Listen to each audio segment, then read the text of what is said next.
Assalamualaikum warahmatullahi wabarakatuh. Tuan-tuan, kakak-kakak yang saya sayangi karena Allah.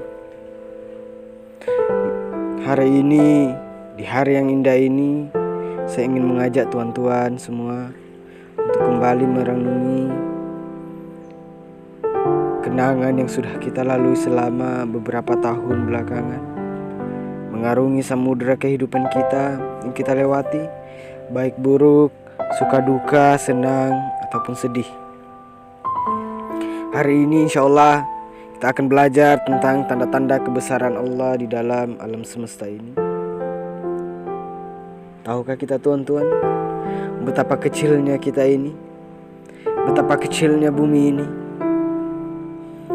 Bahkan matahari yang besarnya jutaan kali bumi pun, betapa kecilnya ia di dalam jagat raya ini.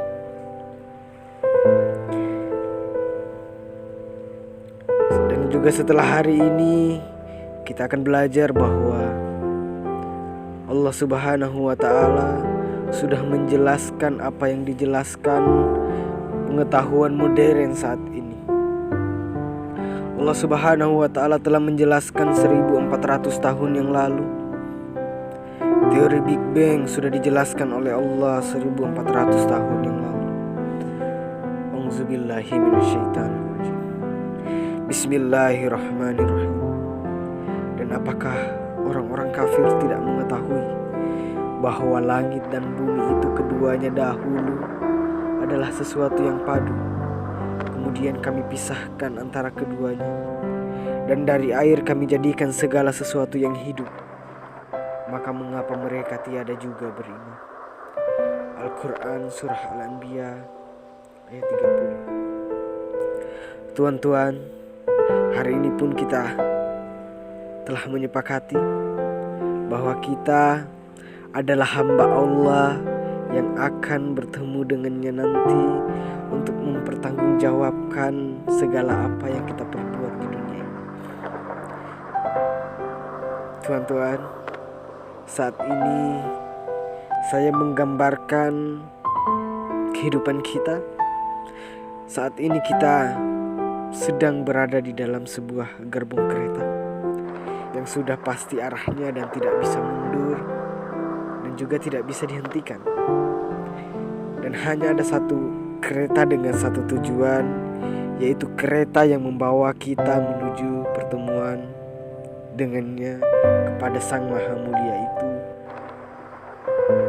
yaitu Allah Subhanahu wa Ta'ala. Namun, tahukah kita tuan-tuan? Sadarkah kita tuan-tuan? Betapa congkaknya manusia di bumi ini yang hanya sebutir debu. Betapa sombongnya kita manusia. Bahkan bulan bertawaf, bumi pun bertawaf, matahari bertawaf, galaksi bertawaf, dan nebula bertawaf bersujud kepada Allah Subhanahu wa Ta'ala. Bahkan kalau kita masuk ke dalam bagian tubuh kita yang paling kecil, bagian semua benda yang paling kecil, semua bergerak melingkar bertawaf. DNA bertawaf, elektron bertawaf kepada Allah Subhanahu wa Ta'ala. Setelah hari ini kita belajar, sudah berapa lama kita tidak menyadari bahwa kita ada di jalan yang salah. Kita sudah lupa bahwa kita akan bertemu dengannya, bertemu untuk mempertanggungjawabkan apa yang kita lakukan di dunia yang hanya sesaat ini. Tuan-tuan, tahukah kita bahwa kita ada perjanjian dengannya saat usia kita berumur 4 bulan? Ketika itu kita masih di dalam kandungan. Allah Subhanahu wa Ta'ala meniupkan ruh di dalam tubuh kita. Saat itu Allah Subhanahu wa Ta'ala meniupkan suara hati yang berupa kejujuran, keadilan, keikhlasan. Suara hati yang berupa tanggung jawab, visioner, kerjasama. Suara hati yang berupa kebijaksanaan, kerendahan, kreativitas dan kasih sayang. Suara hati yang berupa disiplin, peduli. Suara hati yang berupa kerjasama. Tuan-tuan, itulah sebagian suara hati yang ditiupkan kepada kita. Dan ini adalah perjanjian yang kelak harus kita pertanggungjawabkan. Tuan-tuan,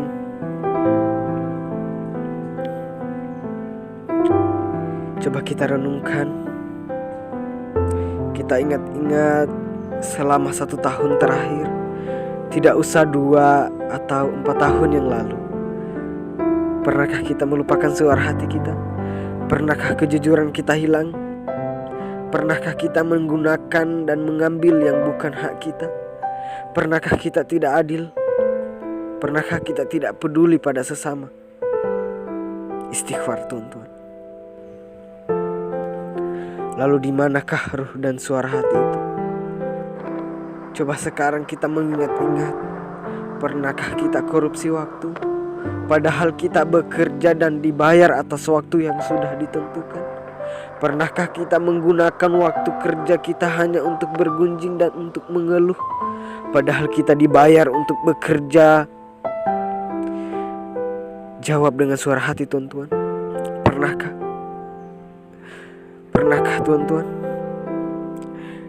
Pernahkah kejujuran kita luntur?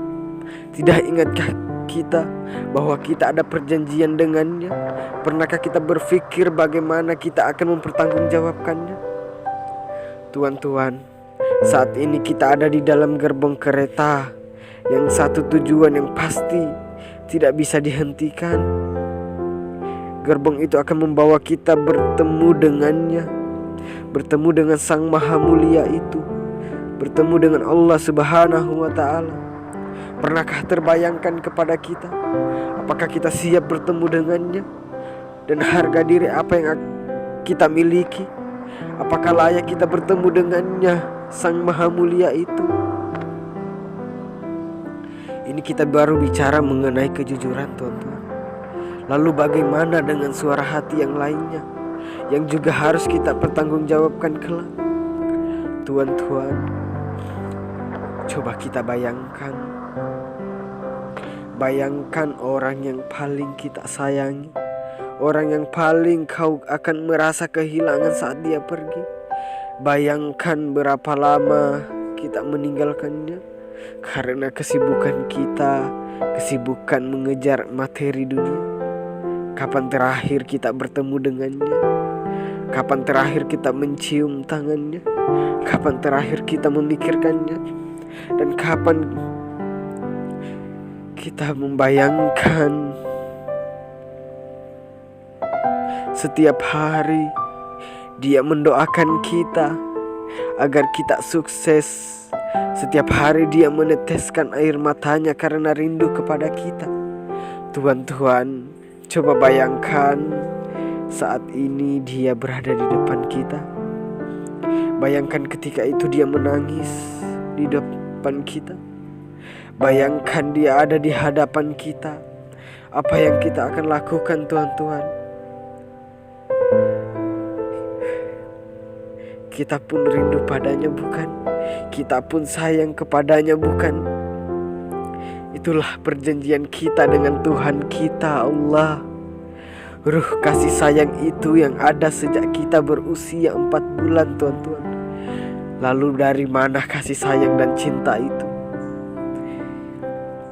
Peduli itu, kerinduan itu, bukankah semua itu adalah ruh yang ditiupkan dalam jiwa kita oleh Allah Subhanahu wa Ta'ala untuk kita? Tuan-tuan, jadi hari ini siapa yang paling kita rindukan? Ibumu atau Allah, Tuhan? Ya, tentu saja kita pasti merindukan kasih sayang seorang ibu. Tapi bukankah itu adalah kerinduan kita kepada Allah, Tuhan kita? Saya ada sebuah cerita tentang suatu kisah yang sangat luar biasa. Ada seorang karyawan perusahaan swasta internasional yang baru saja mendapat kenaikan jabatan sebagai asisten direktur. Dia memang memiliki kemampuan yang luar biasa, sehingga karirnya baik. Bahkan dia tidak menjadi wakil saja kepada satu direktur, tetapi dia juga jadi direktur sales, direktur marketing, dan direktur keuangan. Semua mengandalkan hasil pekerjaan yang dikerja oleh karyawan tersebut. Dia bekerja berangkat jam 5 dan sampai di rumah rata-rata jam 9 malam. Karena memang pekerjaannya yang menuntutnya demikian. Namun di balik itu semua, dia memiliki seorang ibu yang sedang sakit keras, yang sedang sekarat melawan kanker rahim stadium lanjut. Setiap pulang kerja, ibunya lah yang dia rindukan. Dia selalu memeluk ibunya. Dia selalu meneteskan air mata di pelukan ibunya. Dalam hati, ia mengatakan, "Maafkan saya, Ibu. Maafkan saya, Ibu. Seharusnya saya setiap saat ada di sampingmu. Seharusnya saya tidak meninggalkanmu hanya untuk duniaku. Sungguh pilihan yang sulit, wahai ibuku," kata karyawan tersebut kepada ibunya. Ibunya yang sekarat pun tidak pernah menunjukkan kesakitannya. Dia selalu tersenyum bangga, lalu mengatakan, "Oh anakku, kau kini menjadi orang yang sukses. Ibu tidak apa-apa. Sakit ini adalah karunia dari Allah, dan saya bahagia karena kau begitu menyayangi saya. Itu lebih dari cukup. Itu sudah mampu meredakan rasa sakitku," kata sang ibu kepada anaknya yang karyawan tersebut. Ya, kasih sayang seorang ibu, dia hanya menunjukkan kebahagiaannya, tuan-tuan. Diberikannya selalu kepada kita senyuman. Namun tuan-tuan, tahukah kalian, berbulan-bulan sang ibu tersebut, dia menjalani kehidupan yang seperti itu. Dan tak ada seorang pun teman kerja keras, apalagi atasannya, yang tahu tentang masalah tersebut. Sampai suatu hari, sang direktur bisa membaca beban berat di pelupuk mata dari karyawan tersebut, dan dipanggil dia ke ruangan direktur. Sang direktur berkata, "Saya tahu kamu ada masalah yang berat, dan saya tahu kamu tidak mau mempercadukan antara permasalahan pribadimu dan tanggung jawab pekerjaanmu. Sungguh saya bangga kepadamu," kata sang direktur kepada karyawan tersebut. Mendengar pertanyaan sang direktur, sontak dia tersentak kaget dan dia tidak bisa berkata apa-apa. Sang direktur mengatakan, "Katakan padamu, apa yang akan kamu lakukan? Apa yang saya bisa bantu? Saya akan bantu. Katakan beban berat apa yang menimpamu saat ini," kata sang direktur kepada karyawan tersebut. Tuan-tuan, seberapa usaha kita menjaga suara hati, menjaga kasih sayang itu, apakah sudah hilang? Seberapa usaha kita mempertahankan suara hati itu, tanggung jawab itu? Apakah kita terlalu sibuk memikirkan uang, memikirkan gaya hidup, karena hanya kamu yang punya, atau karena hanya kamu yang belum memakai HP Android? Karena hanya kita mungkin yang hanya memakai sepatu yang murah dan teman-teman kita memakai sepatu yang mahal. Karena kita terlalu sibuk memikirkan itu semua, lalu lunturnya suara hati itu, teman-teman. Istighfar, tuan-tuan. Mohon ampun kepada Allah. Mungkin kita pernah tidak berbuat jujur, tuan-tuan. Kita tidak pernah jujur kepada teman-teman kita. Kita tidak pernah adil kepada saudara kita. Kita tidak pernah peduli kepada anak-anak jalanan. Mungkin kita pernah mencuri waktu kerja kita. Mungkin kita pernah bermalas-malasan kerja. Tentu kita pernah melakukan semua itu karena tidak ada orang yang melihat. Namun tahukah kalian, tuan-tuan, Sesungguhnya Allah melihat itu semuanya, dan di pertemuannya dengannya kelak kita akan ditanya. Mungkin kita pernah merasa iri kepada teman kerja kita. Mungkin kita pernah merasa kesal kepada atasan kita. Mungkin kita pernah marah. Buat apa semua itu? Itu bukan suara hati kita. Apa yang telah menyelimuti kita sehingga kita melupakan suara hati kita? Coba sekali lagi kita membayangkan hanya untuk mengejar kebahagiaan dunia. Kita pernah berbuat tidak jujur, mengambil yang bukan hak kita. Coba bayangkan, pernahkah kita bayangkan bagaimana kelak kita akan mempertanggungjawabkannya? Mempertanggungjawabkan kepada Allah Subhanahu wa Ta'ala saat pertemuan yang sudah pasti terjadi.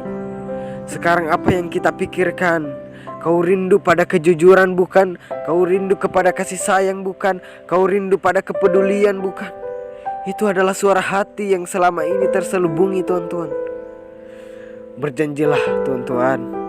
Berjanjilah mulai hari ini kita tidak akan mengulangi semuanya. Ucapkan melalui suara hati dan mulutmu. Mulai hari ini kau akan hidup dengan suara hati.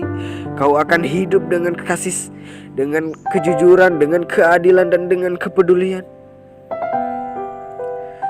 Coba, tuan-tuan, kita berjanji kita tidak akan mengulangi semua itu. Istighfar, tuan-tuan. Demikian.